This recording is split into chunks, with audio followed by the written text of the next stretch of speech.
Time now for this hour's car review. I drove the 2024 Nissan Frontier. It comes in these trim levels: S, SV, Pro X, SL, and Pro 4X. I drove the Pro 4X Crew Cab 4x4 automatic V6.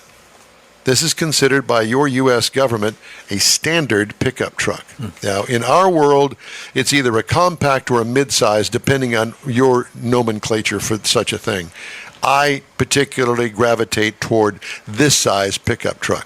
Comes in 2 cabs and 2 beds that are available. Seats up to 5, including the driver. Exterior changes from last model year. This was all new design in 2022. Now, what is really cool this year, they offer a hard body appearance package. It offers that 80s and 90s hard body Nissan Frontier look styling. about it. And it's really cool. Exterior features for this particular model that I had: sharp-looking front fascia with high-mounted squinty headlights, blacked-out grille with integrated skid plate, black wheel opening extensions, body-colored rear bumper adds to the upscale look. That is, body-colored. In other words, they painted it. What I like, the overall body design gets high marks. Lower red front tow hooks are included. What could use improvement? Smaller wheels and bigger, fatter tires. That's what I would do. It's your choice. Yeah. Interior highlights: simple, straightforward dash design, built-in square infotainment screen with HVAC controls that has its own panel beneath that infotainment screen. Passive phone charger with a forward storage tray on the center console. Optional leather seats with special Pro 4X embossing. What I liked: simple, easy-to-use controls. What could use improvement? Hard seating surface and lots of plastic paneling. That could use improvement, but remember, this is an off-roader, so they like to make these things in the off-road way, which tougher, is like, put the hose in there and wash it out. Heavily weighted steering. It's an issue. It's the first thing I noticed. You may like heavily weighted steering. I think it's just a little bit too much. That's me. In other words, it's almost as if it's a cross between power steering and no power steering, manual steering. 3.8-liter V6 turns out 310 horsepower, 281 pound-feet of torque. Shift-on-the-fly four-wheel drive system, 2-speed transfer case, 9-speed automatic transmission. Tow rating is 6,100 pounds. That's a lot. Yeah. Payload, 1,220. It's almost like a regular half-ton pickup truck. Miles per gallon in the city, 18. 22 on the highway for a combined of 19. I got 20.2 over 321 miles, most of that on the freeway. What I liked about it, the 17-inch beadlock alloys with those off-road tires on it. I think that looked really good. What could use improvement? I would like to offer that they offer a high-output four-banger engine in it. Because I know that there are four-banger engines that turn out 300-plus horsepower. I know it can be done. I'd like to see that as an option. What I liked about the ride and handling, love those Bilstein off-road shocks. They work good on the road, too. I've got lots of travel in it, and it just is really a nice ride to it. What could use improvement in the ride and handling category? Nothing. Okay, here's the pricing on this. The base trim price is $39,300. The price as tested, all loaded up, $47,630. That's a lot of money. Base model price, you can get in one of these for $31,330. Competitors, and I'm going to give you the base price for these competitors. The Ford Ranger at $32,565. The Toyota Tacoma starts at $29,430, and the Chevy Colorado starts at $29,500. So they're all within a couple $1,000s in the start-off price. Yeah. So that's my review of the 2024 Nissan Frontier Pro 4X. I like the color. The green that you had was nice. I did too. Yeah. You know, and I'm not a green kind of guy, but It's it kind wasn't. of It's off-roady. Yeah. But it's not a Off-roady. look at me, I'm green color. Technical term. And it's not an army it's green. It's not fluorescent. Yeah, and it's kind of in between from. It just works with this vehicle. It does. They real did, well. They did a good job on that. So thank you, Steve Parrott at Nissan, for loaning me the vehicle, which, by the way, I had to get his permission to get it. Oh, wow. So I just couldn't go through Alba, our normal source. So I called Steve. Steve, come on. Yeah, I got to send him some information too. Yeah. So at any rate, we got it. It's good. It's good. Gooder. And really did enjoy it.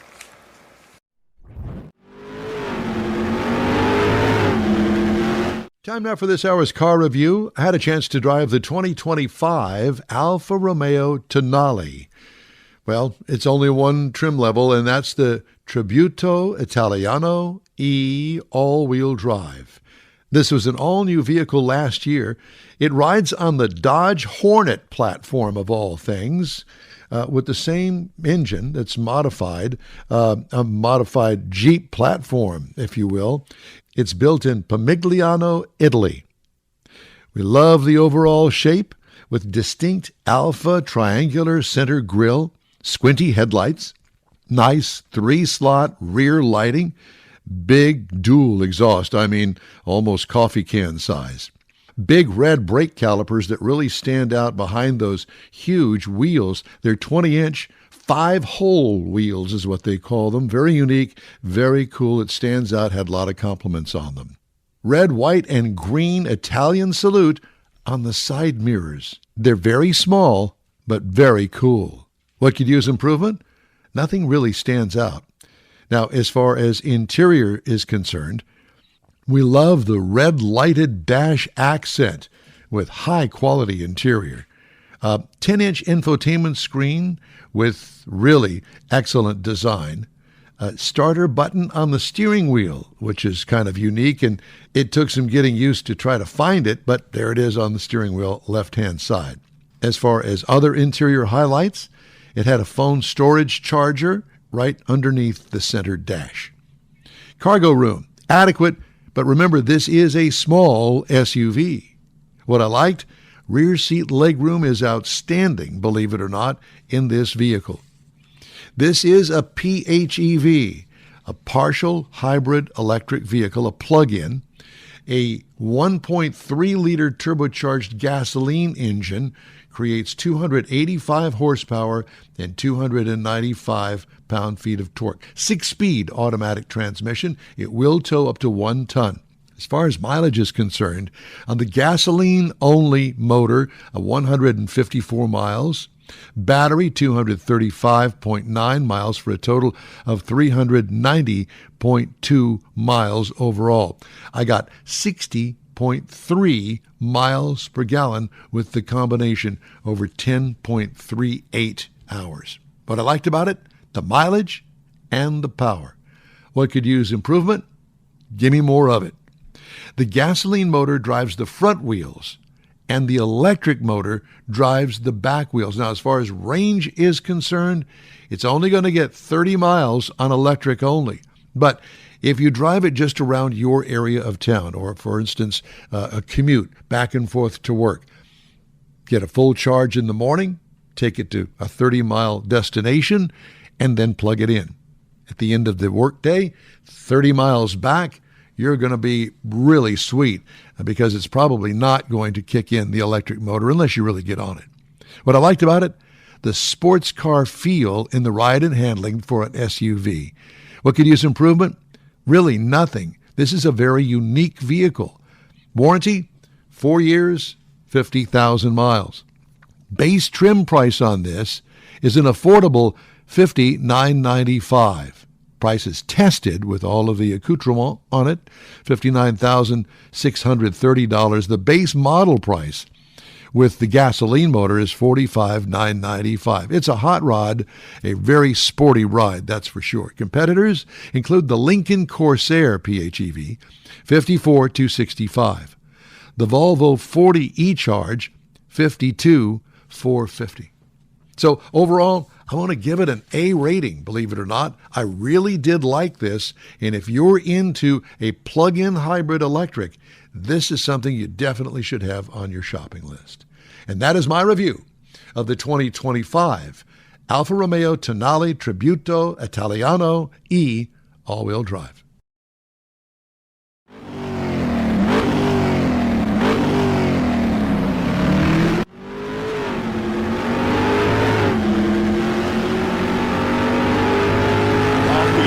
All right, let's move on, shall we? And talk about a review of the 2024 Toyota Tundra Capstone.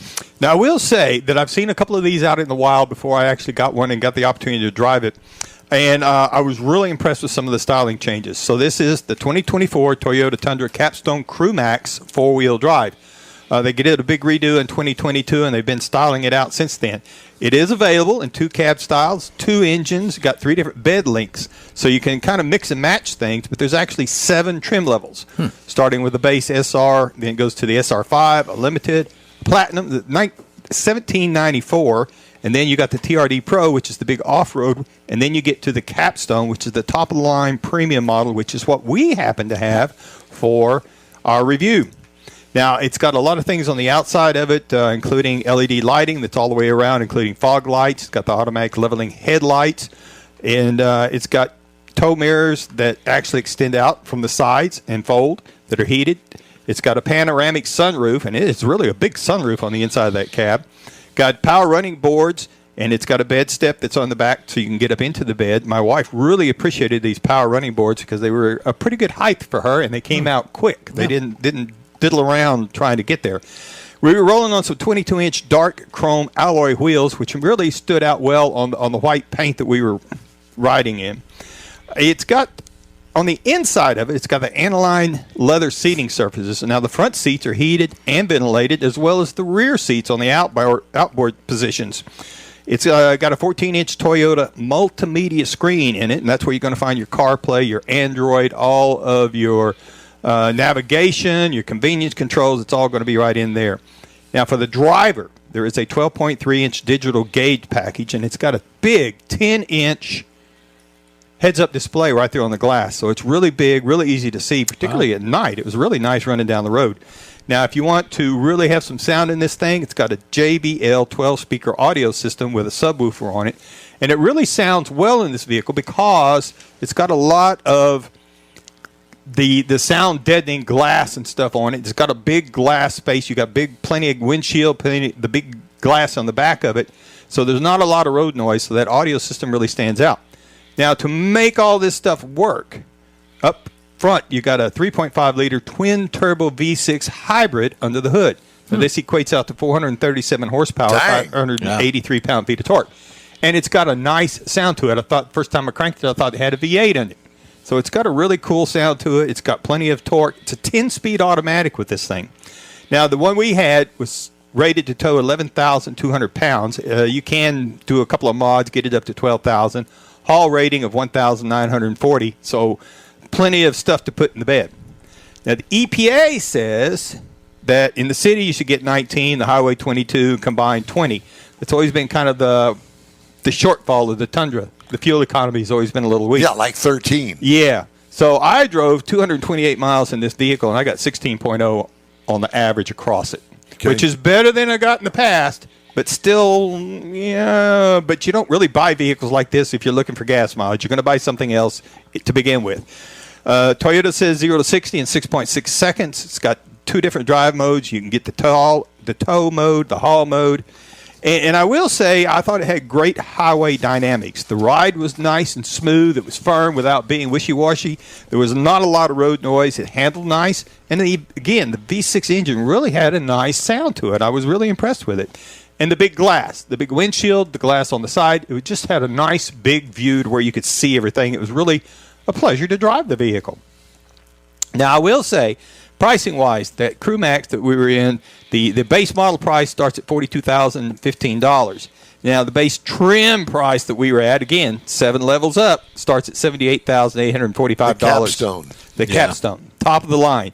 As tested, here we go. $82,423, which was a little. It was actually less than I expected it to be, I was thinking waiting about for you to some of say the other vehicles. 100,000. Yes, exactly. Now, if you look across at the Ford F-150, the base on it for the big crew cab is $43,515. The Silverado, $42,500, and the Ram 1500's at $42,170. So they're all on the base level, all in that $42,000 range for the standard half-ton four-door pickup truck, and then you kind of go up from there with whatever you want. All of them have plenty of stuff to put in it to where you can push it up in that $80,000 or $90,000 range and get whatever you want. But I do like the restyling they've done on this truck. It looks nice. We've always liked to drive the Tundra. It was just the fuel economy and some of the styling keys on it, but they've really made some changes in it. Jason's got a Tundra. I don't know what year his is, but he likes his. Hey, if you'd like to get in touch with us, shoot us an email. The address is info@inwheeltime.com. And be sure to follow us on Facebook.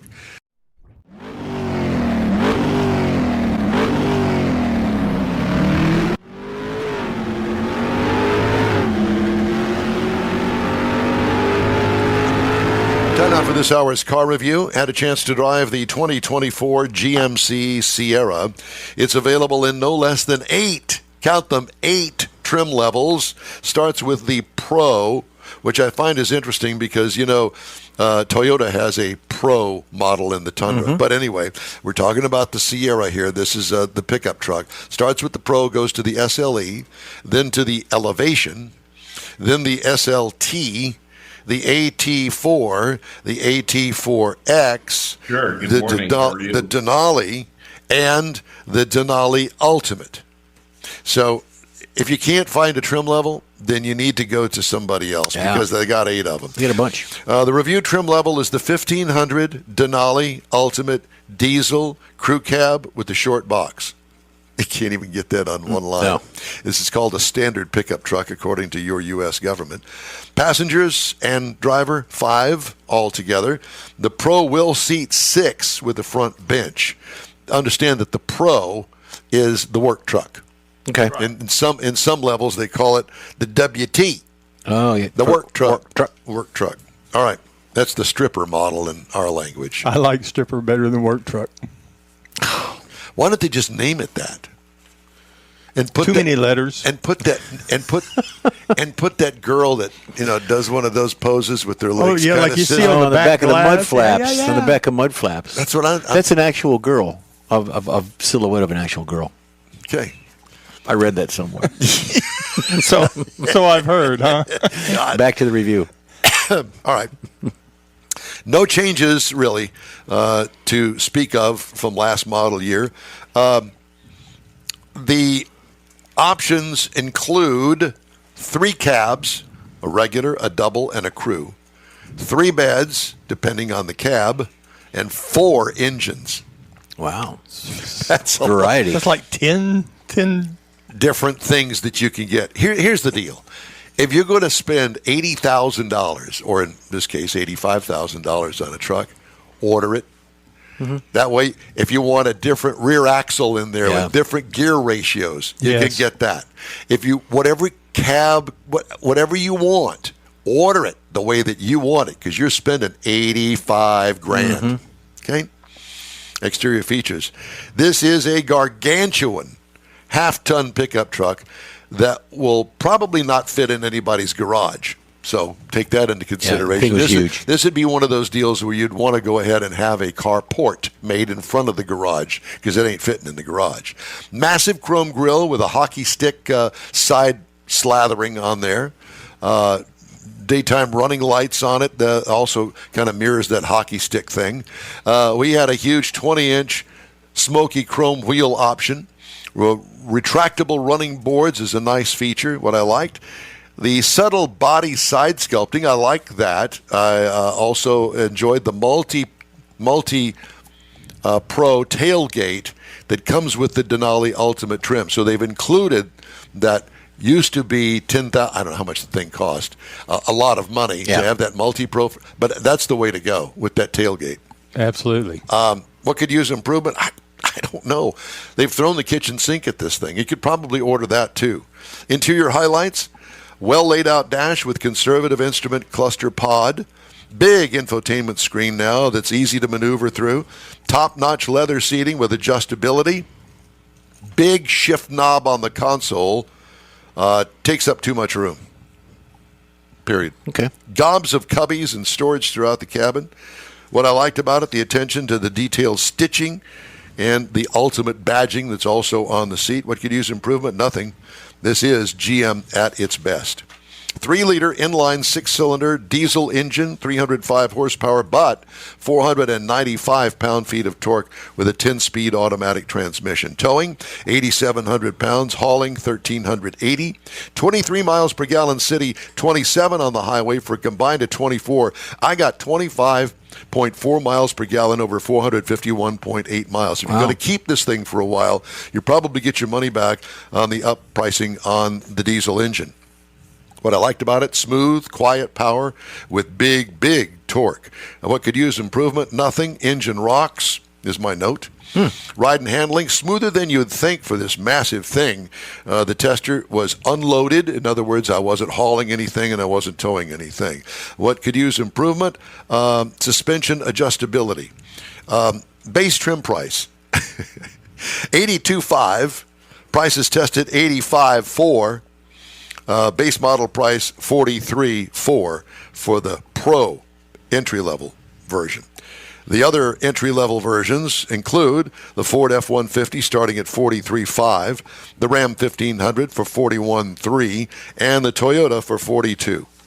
So, and that's my review of the 2024 GMC Sierra Denali Ultimate 1500 Diesel Crew Cab with the short box. The only thing that does not appeal to me on that vehicle is the grille. They never have, through the whole life of that GMC version, the grille is my issue. I agree with you. If you'd like to get in touch with us, shoot us an email. The address here is info@inwheeltime.com. We are back after this quick break.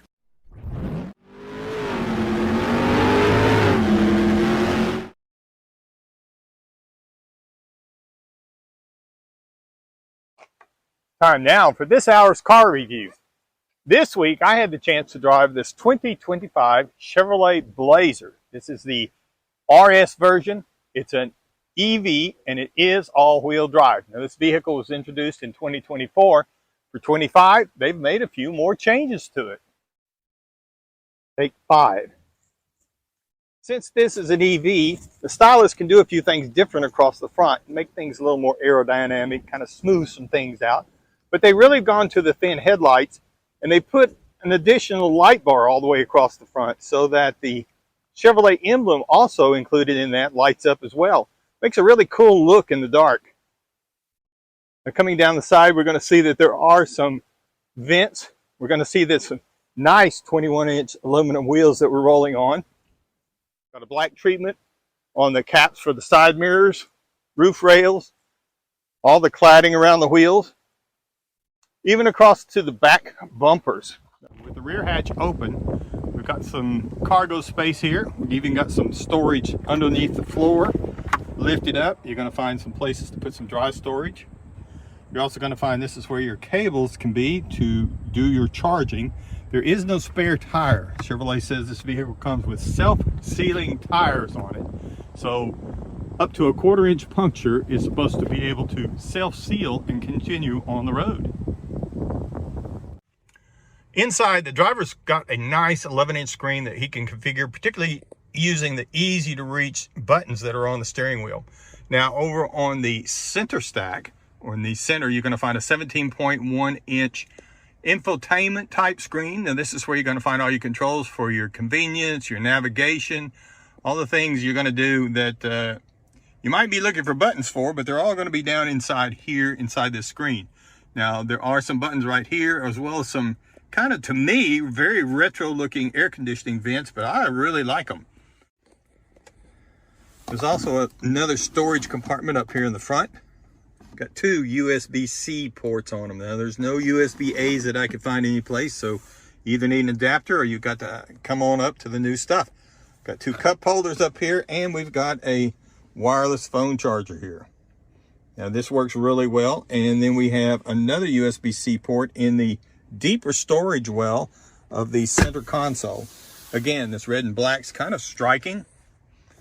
But it looks really good, actually, whenever you get into it. You get past the initial kind of a shock of it. We got a fold-down armrest in the rear seat, as well as the rear seats that do fold down.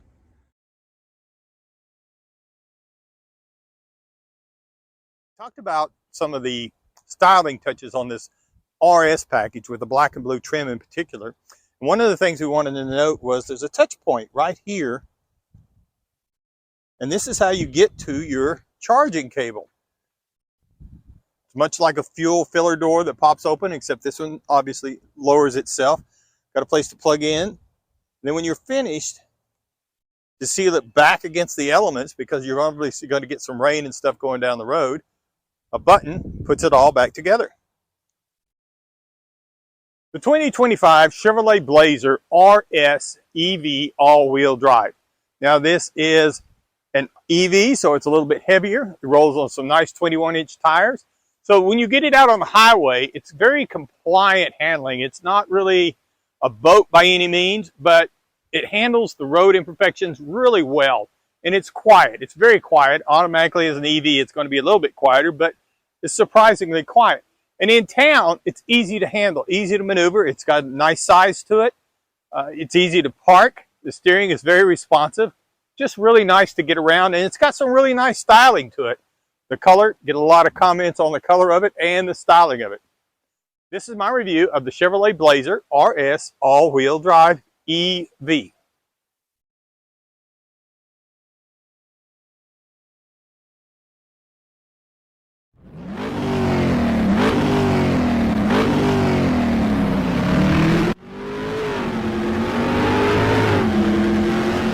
All right, it's time now for this hour's car review.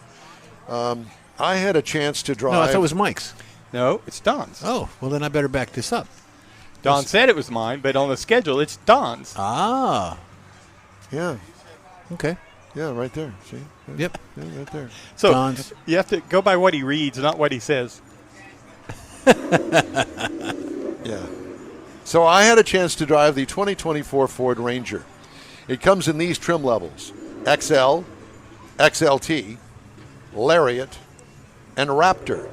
Did you know that they make a Ranger Raptor? I did not. No. The one that I had is the Super Crew 4x4 Lariat, which is the top of the line for the regular Ranger. Compact pickup truck, seats 5, including the driver. Yes, it is a crew cab. All new sheet metal. This is the 5th generation of the Ranger. Exterior features include, well, one of the best-looking compact pickups around, I think. Sharp-looking grille with subtle side badges. Wheel and tire combo looks great on this. Door crease adds to its upscale look. What I liked about it, how the Ranger mimics the F-150, but with a smaller stature. Yeah. What could use improvement? Well, prices rising exponentially with the upper trim. Somebody go out there and tell that boy to quiet it down, would you? Yeah. Prices rise exponentially with the upper trim levels. If you want to get into the Raptor, you're talking about some serious money right there. Interior highlights: Tesla-like optional infotainment screen is the centerpiece to the interior. Great cloth seats, yes. Leather's available for you people that don't know how to deal with the heat in Houston, Texas. Yep. Awesome dash layout, well designed. Now, as far as the bed size, they only come in one bed size and one cab, and that's the 4-door, the crew cab. Yeah. What I liked about it, the design. It's really nice looking. If you have not seen one, I encourage you, if you're in the market for what we call a mid-size pickup truck, to go and check it out. What could use improvement? More interior color, like the Raptor has. Just a little bit more color, I think, would be a little splash. Accents. Good. Yeah. Comes with a 2.3-liter EcoBoost 4-cylinder engine that turns out 270 horsepower and 310 pound-feet of torque through a 10-speed automatic transmission. Tow rating 7,500 pounds, haul rating 1,800 pounds. So this is a workhorse. This is a body on frame. This is not like the Maverick. 21 miles per gallon city, 25 highway for combined at 22 is what it's rated for. I got 22 over 487.5 miles. What I liked about it, plenty of power. If you need more, there is a 3-liter V6 still available at 405 horsepower. Yeah. Wow. There's that. I don't know what you'd do with that, but okay. Did you say turbo or no? Just a V6. V6. Ride and handling. Pretty smooth for an unloaded pickup truck. What could use improvement? Maybe an optional air ride suspension, but you start adding that kind of thing and you start increasing the price of it. Yep. And price is important. Base trim price, $32,670, so it's not cheap. That's the base.